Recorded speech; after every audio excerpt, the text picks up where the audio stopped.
بسم الله الرحمن الرحيم قل هو الله أحد الله الصمد لم يلد ولم يولد ولم يكن له كفوا أحد. அஸ்ஸலாமு அலைக்கும். ஜகாத்து கொடுக்கப்பட்ட பொருளை வாங்கின இடத்துக்கு மீண்டும் விற்கும் போதும் ஜகாத்து கொடுக்கணுமாங்கிறது என்னுடைய கேள்வி. இன்னொரு கேள்வி கேட்கலாமா? ஜகாத் கேள்வியா? இல்லை, அமைப்பு சம்பந்தமா. பொதுவான பிரச்சனைகளுக்காக நம்ம ஜமாத்து ஆர்ப்பாட்டங்கள் பொதுக்கூட்டங்கள் இந்த மாதிரி நடத்தும் போது நம்ம ஜமாத்திலிருந்து போன பிரிவினர்களை சகோதரர்களை அழைக்கலாமேங்கிறது என்னுடைய கருத்து. ஜமாத்தினுடைய நிலைப்பாடு என்ன? இன்னொரு தடவை கேளுங்க. பொதுவான பிரச்சனைகளுக்கு இப்போ நம்ம ஆர்ப்பாட்டங்கள்லாம் பண்ணுறோம். பலஸ்தீன மக்களுக்காகலாம் நம்ம ஆர்ப்பாட்டம் பண்ணியிருக்கோம். அந்த மாதிரி பண்ணும்போது நம்மள இருந்து பிரிந்து போன OMJ, அந்த NDF இவங்கெல்லாம் பிரிந்து போனவங்க, அந்த அமைப்பினர்களை அந்த சகோதரர்களை நம்ம இதுகளுக்கு ஆர்ப்பாட்டங்களுக்கு அழைக்கலாமே. சரி, மேடையில் எத்தனமா? மேடையில் இல்லை, பொதுமக்களாக. சரி சரி சரி. அது உள்ளே போனாலே பல பஞ்சாயத்துகள் வரும். அதனால தான் பல சந்தேகங்கள் தெளிவுகள். சரி, ஃபஸ்ட்டு என்ன கேட்குறாங்கன்னா, ஒரு கொடுக்கப்பட்ட ஜகாத்து கொடுக்கப்பட்ட ஒரு நிலம், அந்த நிலத்திற்கு விற்பனை செய்கிற பொழுது மீண்டும் ஜகாத்து கொடுக்க வேண்டுமா அப்படின்னு கேட்குறாங்க. பொதுவாகவே எந்த ஒரு பொருள் ஜகாத்து கொடுக்கப்பட்டு விட்டதோ அது பரிசுத்தமாகிவிடும். ஜகாத் என்பது அந்த பொருளை சுத்தப்படுத்துவதற்குத்தான், தூய்மைப்படுத்துவதற்குத்தான். ஜகாத்து கொடுக்கப்பட்ட பொருள் சுத்தமாய் தூய்மையாய் ஆகிவிடும் என்பது நபிகளாரின் கூற்று. இப்போ ஒரு நகை வாங்குகிறோம், அந்த நகைக்கு ஜகாத்து கொடுத்துட்டோம், பொருள் சுத்தப்படுத்தியாச்சு. ஒரு இடம் வாங்குகிறோம், அந்த இடத்திற்கு ஜகாத்து கொடுத்து விட்டோம், பொருள் சுத்தமாகி விட்டது. இப்படி ஒரு பொருள் கையில் இருக்கிறது, ஜகாத்து கொடுத்து இருக்கிறோம், பொருள் சுத்தமாகி விட்டது. இப்போ இந்த ஜகாத்து சட்டம் நான் முந்தைய கேள்வியிலேயே விரிவாக சொல்லியிருந்தேன். அதற்கான நிசாப் அளவு என்ன, யார் யாருக்கு எவ்வளவு அடைந்தால் ஜகாத்து கொடுக்கணும், எவ்வளவு கொடுக்க வேண்டும் என்பதை நான் விரிவாக சொல்லியிருந்தோம். இப்பொழுது கேள்வி என்ன, ஒரு நிலம் இருக்கிறது, 10 லட்சம் ரூபாய்க்கு வாங்கப்பட்ட நிலம். வாங்கிய பொழுது ஜகாத்து கொடுத்துட்டோம். 10 லட்சம் ரூபா வாங்கப்பட்ட நிலத்துக்கு ஜகாத்து கொடுத்துட்டோம். ஒரு 25,000 ரூபாய்க்கு நெருக்கமாய் வரும். 10 லட்சம் ரூபாய்க்கு நிலம், 25,000 ரூபாய் ஜகாத்து கொடுத்துட்டோம்.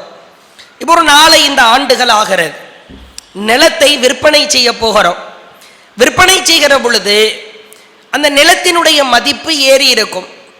கண்டிப்பாக ஒரு முக்கியமான இடத்துல நிலம் வாங்கியிருப்போம். வளர்ச்சி பாதை என்று எந்த இடம் இருக்குமோ அங்கே தான் லேண்டு வாங்குவோம். லாப நோக்கில் தான் இருக்கிற பணத்தை சேவிங்ஸு, பொருளாதார சேமிப்பில் அது நிலமாக போட்டிருப்போம். விற்பனை செய்கிற பொழுது ஒரு 15 லட்சம் ரூபாய்க்கு அது விற்பனை ஆகும்.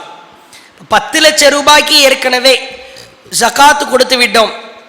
சேல் அமௌண்ட் எவ்வளவு, விற்பனை செலவு, விற்பனைக்கான தொகை 15 லட்சம் ரூபாய் நிர்ணயிக்கப்படுகிறது. இப்போ பேலன்ஸ் 5 லட்சம் ரூபாய் இருக்கிறது. எவ்வளவு தொகை அதிகமாக இருக்கிறதோ அந்த தொகைக்கு கண்டிப்பாக நாம் ஜகாத்து கொடுக்க வேண்டும். ஒரு நகை இருக்கிறது, எப்போவோ வாங்கிட்டோம், இப்போ விற்க போகிறோம், கணிசமான தொகை தான், ஜகாத்து கொடுத்தாச்சு அந்த நகைக்கு. இப்போ அந்த நகைக்கு திரும்ப கொடுக்கிற பொழுது, விற்பனை செய்கிற பொழுது அந்த நகையின் மதிப்பு கூடி இருக்கிறது. கண்டிப்பாக கூடித்தான் இருக்கு, யாரும் மாற்றுக்கிறதே சொல்ல முடியாது. கடந்த இந்த ஆண்டில் மட்டும் நகையின் மதிப்பு அவ்வளவு தாறுமாறா உச்சத்தை தொட்டு இருக்கிறது. அனைவரும் ஏற்றுக்கொள்ளுகிற உண்மையான நிகழ்வு தான். நகை வாங்கிட்டோம், ஏமா அத்தாவோ அம்மாவோ ஜகாத்து கொடுத்துட்டாங்க, இப்போ நாம் சேல் பண்ண போகிறோம், விற்பனை செய்ய போகிறோம். விற்பனை செய்கிற பொழுது எவ்வளவு பண மதிப்பு அதிகமாக இருக்கிறதோ அந்த அதிகமான பண மதிப்பிற்கு கண்டிப்பாக ஜகாத்து கொடுக்கணும். 20 லட்சம் ரூபாய்க்கு லேண்ட் வாங்கிட்டார், 5 வருஷத்துக்கு பிறகு விற்கிறார், 40 லட்சமா ஆயிடுச்சு, டபுள் ஆயிடுச்சு. அப்படி இப்போ 20 லட்சம் ரூபாய்க்கு வாங்கும் போது ஜகாத்து கொடுத்துருக்கிறார், டபுள் ஆயிடுச்சு, 20 லட்சம் ரூபாய் லாபம்.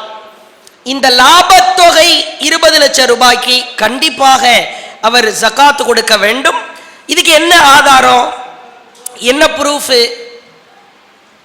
இதற்கான ஆதாரம் என்ன அப்படின்னா, அல்லாஹ்வுடைய தூதர் சொன்ன அடிப்படை விஷயம்தான். பொருட்களை சுத்தப்படுத்துவதற்குத்தான் ஜகாத்து. 20 லட்சம் ரூபாய் ஒரு பொருளை வாங்கினேன், அது சுத்தமாகிவிட்டேன். எனக்கு அப்படியே 20 லட்சம் ரூபாய் கரங்களிலே கிடைத்தால் பிரச்சனை இல்லை, அல்லது கம்மி ஆயிடுச்சு பிரச்சனை இல்லை. இப்ப கூடுதலா ஒரு 20 லட்சம் ரூபாய் லாபம் கிடைக்குது. இப்ப நான் சுத்தப்படுத்தினது எவ்வளவுதான்? 20 லட்சம் ரூபாய் தான். இப்ப லாபம் கிடைக்கிற காரணத்தினால் அந்த லாபத்தையும் சுத்தப்படுத்த வேண்டும் என்பதுதான் அடிப்படை.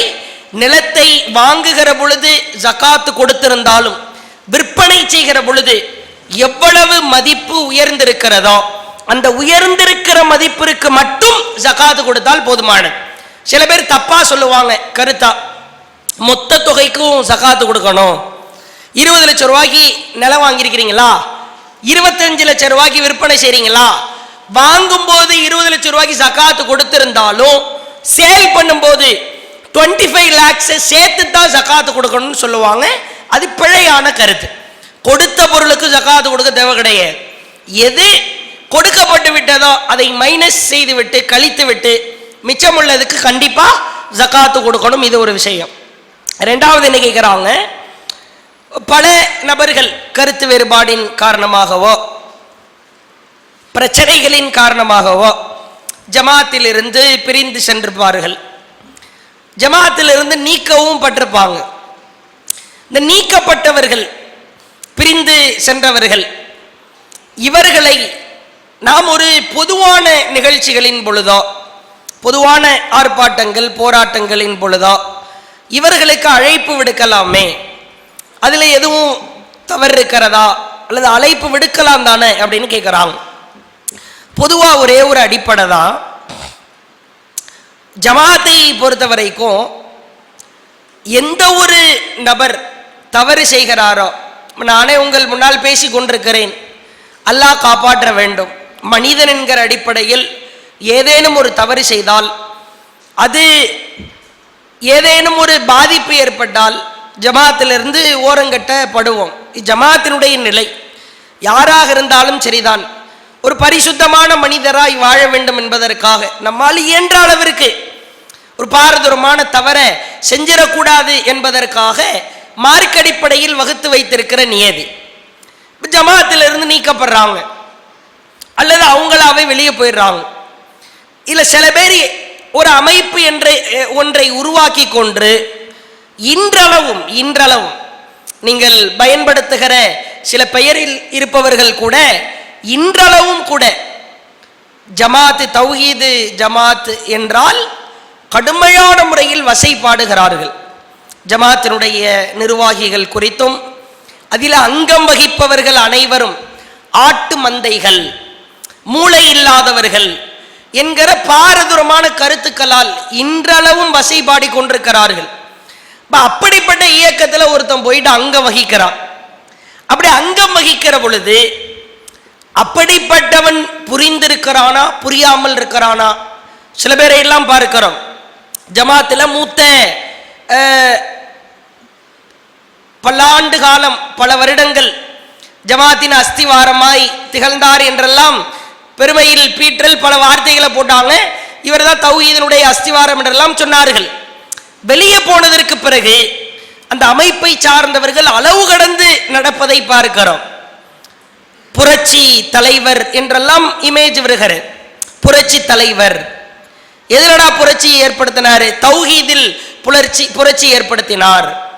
இவர் மகான், பெரியவர், வார்த்தை மீறி மிதமிஞ்சிய வார்த்தைகளால் இப்படிதான் ஒரு இடத்துல புரட்சி தலைவர் ஒரு பயான் பேச செல்கிறார்.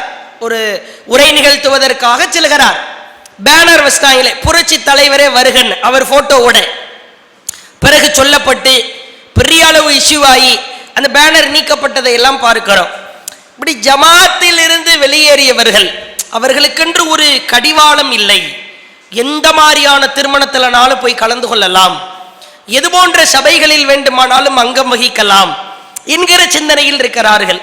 மேலும் தௌஹீது கொள்கையை, தௌஹீது ஜமாத்தில் இருக்கிறவர்கள் கடைபிடிக்கிறவர்களை கண்டபடி கண்ட வார்த்தைகளால் விமர்சிக்கிறார்கள். வீட்டு பெண்களை, சகோதரிகளை, பயான் பேசுகிற ஆலிம்களை, ஒரு ஆய்வுக்குழுன்னு ஒன்று கூடி அதற்கென்று ஒரு முடிவெடுத்து வெளியிட்டால் தலைப்பே மூளை வறண்ட தாத்தாஜா ஆய்வுன்னு தலைப்பு. நீ பதில் சொல்லலாம், ஒரு ஆய்வுக்கு பதில் சொல்லணும். எப்படி சொல்லலாம்? அந்த ஆய்வில் என்ன பிழை இருக்கிறது சுட்டி காட்டலாம். தலைப்பே எப்படி? குர்பானி 4 நாளா 1 நாளா ஆய்வு செஞ்சு வெளியிட்டோம். பக்காவா குர்ஆன் வசன ஆதாரத்தோட 4 நாள் தான் ப்ரூஃப் பண்ணோம். ஒரு நாள்னு பதில் கொடுக்கிறவங்க தலைப்பே போடுகிறார்கள், மூளை வறண்டவர்களின் ஆய்வு. நீங்க அதிபகா புத்திசாலி மாதிரி எல்லாவா பேசி கொண்டிருக்கிறாய், மற்றவெல்லாம் மூளை வறண்டவன். இது மாதிரி சில குணங்கள் அவர்களிடத்தில் இருக்கிற. ஏன் ஒதுங்கி இருக்கிறோன்றதுக்கு நான் பதில் சொல்றேன். எதுக்கு ஒதுங்கி இருக்கிறோம்? குணங்கள் சரியில்லை, கேரக்டர் சரியில்லை, அவர்களுடைய அந்த செயல்பாடுகளில் திருப்தி இல்லாத காரணத்தினால்தான் இது போன்ற காரியங்களை நாம் ஒதுங்கி இருக்கிறோம் என்பதை பார்க்கிறோம். அதே போன்று நீங்கள் பார்க்கலாம், இது போன்ற நபர்கள், இவர்களுக்கு நாம் அழைப்பு விடுக்கலாமா என்று கேட்டால், நட்பு ரீதியாக, சகோதரத்துவம் ரீதியாக அவர்களுக்கு சொல்ல வேண்டிய செய்திகளை சொல்லி புரிய வைத்து, ஆய்வுகளை எல்லாம் எடுத்து சொல்லி, நீங்கள் பிழையான கொள்கையில் இருக்கிறீர்கள், இது போன்று தாராளமாய் அழைப்பு விடுக்கலாம். அதுல எந்த தவறும் இல்லை.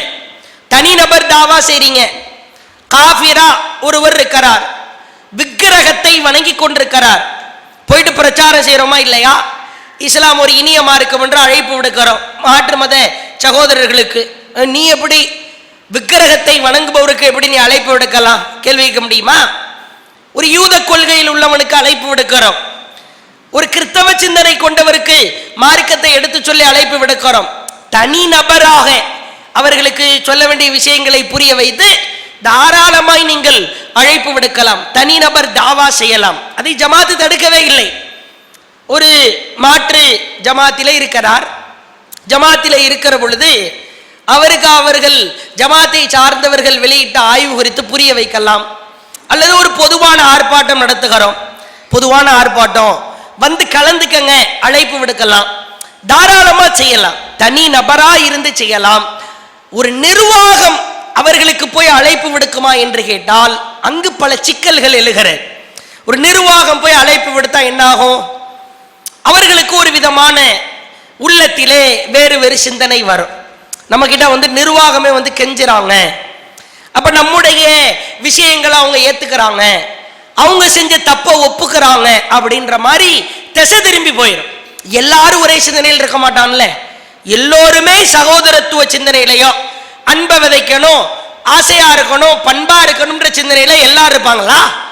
சில பேர் அவருடைய சிந்தனை கிறுக்குத்தனமா யோசிக்கிற மாதிரி கூட இருக்கலாம். அப்போ ஒரு நிர்வாகமாய் சேர்ந்து அழைப்பு விடுத்தால் அதில சிக்கல் இருக்கிறது. அதனாலதான் நான் சொன்னேன், இன்றளவும் கூட நம்மை வசைபாடுகிறார்கள். நம்ம ஒரு ஆய்வை வெளியிட்டா அதுக்கு நீ சுட்டி காட்டுறதற்குன்னு ஒரு விதம் இருக்குது, அதை கடுமையான வார்த்தைகளால் வசைபாடுகிறார்கள்.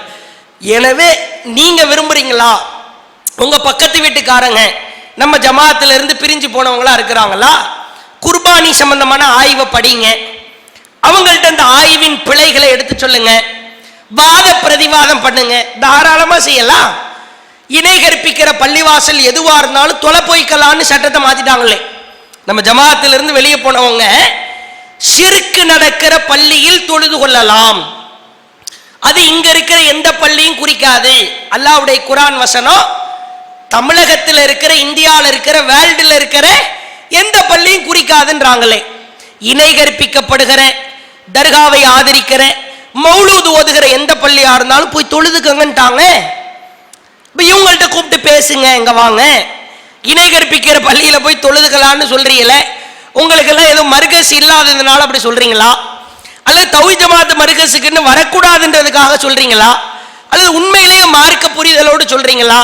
இப்படி வாத பிரதிவாதம் செய்யலாம். தனி நபராக இருந்து நீங்கள் எவ்வளவு தாவா வேண்டுமானாலும் செய்யலாம். ஒரு நிர்வாக ரீதியாய் வருகிற பொழுது அது அபிஷியலாய் மாறிவிடும், அது ஒரு அங்கீகாரமாய் மாறிவிடும். அங்கீகாரமாய் மாறுகிற பொழுது அதுல பல சட்ட சிக்கல் ஏற்படும். நிறைய பிணக்குகள், மன விரிசல்கள், இதுக்கெல்லாம் உள்ள போற மாதிரி ஆயிரும்.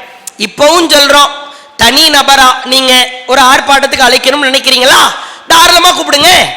அட, மாற்று மதத்தில உள்ளவரை அழைக்கிற பொழுது ஒரு முஸ்லிமை அழைப்பதில் என்ன தவறு இருக்கிறது?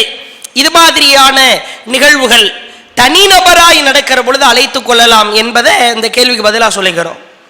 அடுத்து கேள்வி